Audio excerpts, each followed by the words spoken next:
இப்போ நம்ம தொண்டை பிரியாணி எப்படி செய்கிறதுன்னு பார்க்கலாம். ஃபஸ்ட்டு இஞ்சி பூண்டு பேஸ்ட் ரெடி பண்ணிக்கலாம். அதுக்கு ஒரு ஜாரில் இஞ்சி பூண்டு போட்டு குறை குறைன்னு அரைச்சி எடுத்துக்கலாம்.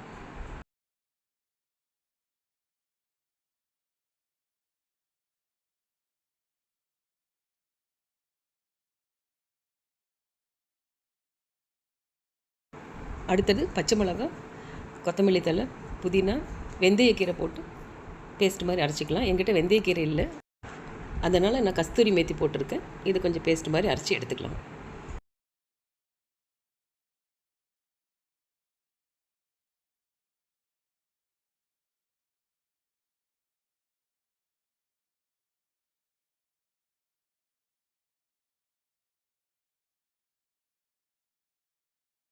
அடுத்த ஸ்டெப்பாக சிக்கனை மேரினேட் பண்ணிக்கலாம். இன்றைக்கி நான் 1/2 கிலோ சிக்கன் எடுத்திருக்கேன். அது கூட தயிர் ஆட் பண்ணி கொஞ்சம் மஞ்சத்தூள், கொஞ்சம் உப்பு, கொஞ்சம் மிளகாய்த்தூள், இஞ்சி பூண்டு பேஸ்ட் கொஞ்சம் போட்டு நல்லா கலந்து விட்டு நல்லா ஒரு 20 நிமிஷம் ஊற வச்சுக்கலாம்.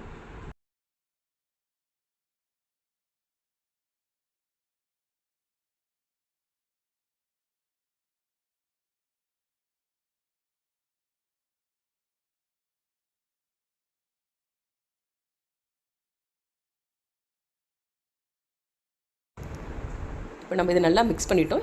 இது ஒரு 20 நிமிஷம் ஊற விட்டுக்கலாம். அடுத்து ஒரு பவுடர் ஒன்று ரெடி பண்ணிக்கலாம்.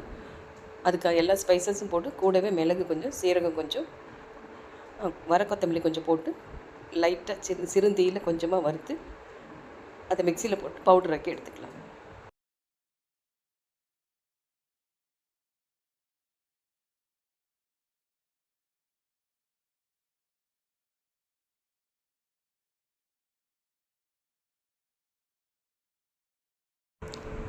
இப்போ நம்ம பிரியாணி ரெடி பண்ணிக்கலாம். அதுக்கு ஒரு கடாய் வச்சு கொஞ்சம் எண்ணெயும் கொஞ்சம் நெய்யும் ஆட் பண்ணிக்கலாம்.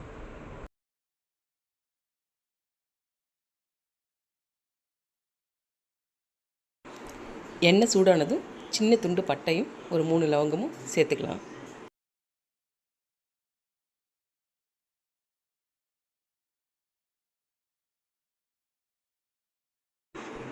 கூடவே வெங்காயம் ஆட் பண்ணிக்கலாம்.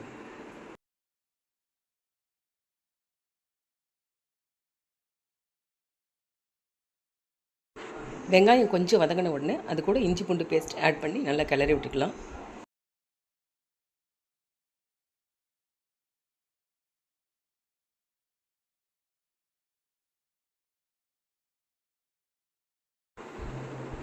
அதுக்கப்புறம் தக்காளி சேர்த்துக்கலாம். கொஞ்சம் உப்பு சேர்த்து தக்காளி நல்லா வதக்கிக்கலாம்.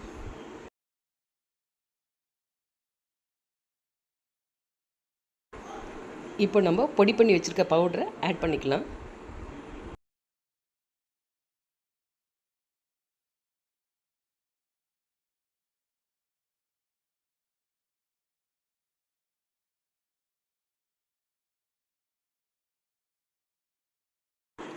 ஒரு 2 நிமிஷம் நல்லா கிளறி விட்டுட்டு அது கூட அரைச்சி வச்ச கொத்தமல்லி, புதினா, பச்சை மிளகாய் பேஸ்ட்டு ஆட் பண்ணி நல்லா கிளறி விட்டுக்கலாம்.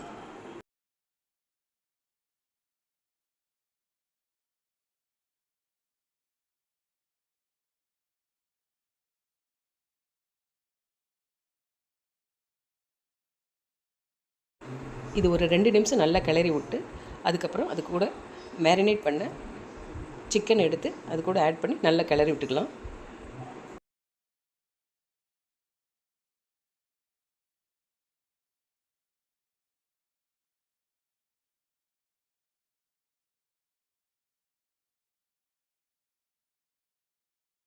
ஒரு 1/4 டம்ளர் அளவுக்கு கொஞ்சமாக தண்ணி சேர்த்துக்கலாம்.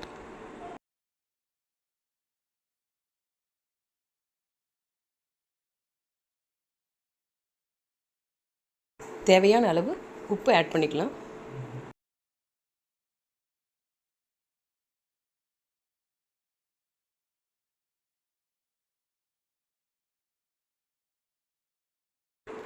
ஒரு 5 நிமிஷம் நல்லா மூடி போட்டு வேக விட்டுலாம்.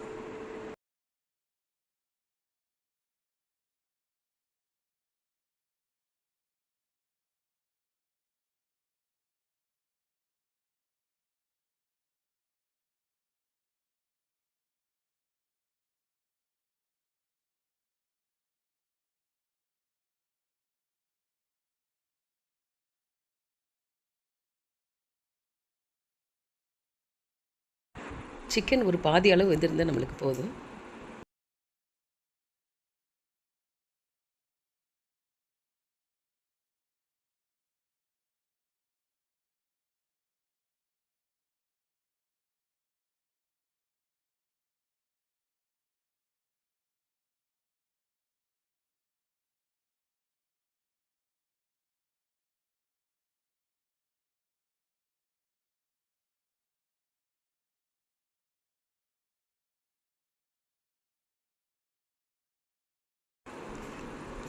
நல்லா எண்ணெய் பிரிஞ்சு வந்ததும் தேவையான தண்ணி ஊற்றிக்கலாம். நான் இன்றைக்கி 1/2 கிலோ அரிசி எடுத்திருக்கேன். 2 டம்ளர் அரிசி, அதுக்கு 4 டம்ளர் தண்ணி ஊற்றிக்கலாம்.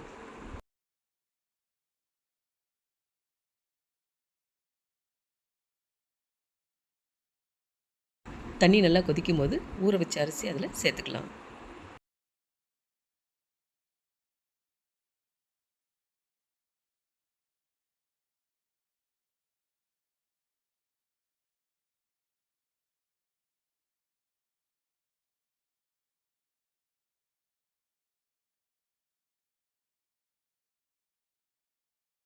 இந்த அளவுக்கு அரிசியும் தண்ணியும் சமமாக இருக்கும்போது நம்ம ஒரு மூடி போட்டு அதை தம் வச்சுக்கலாம். நான் இன்றைக்கி சுடுதண்ணி தான் வெயிட் போட்டு தம் வைக்க போகிறேன்.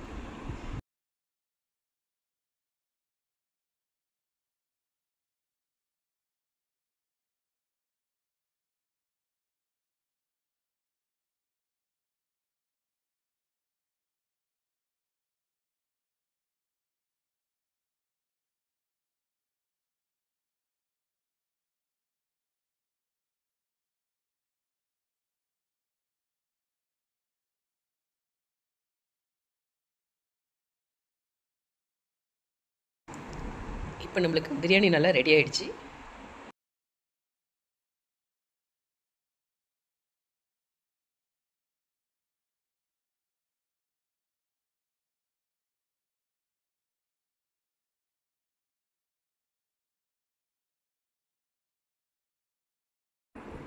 சூடான தொன்னை பிரியாணி ரெடி.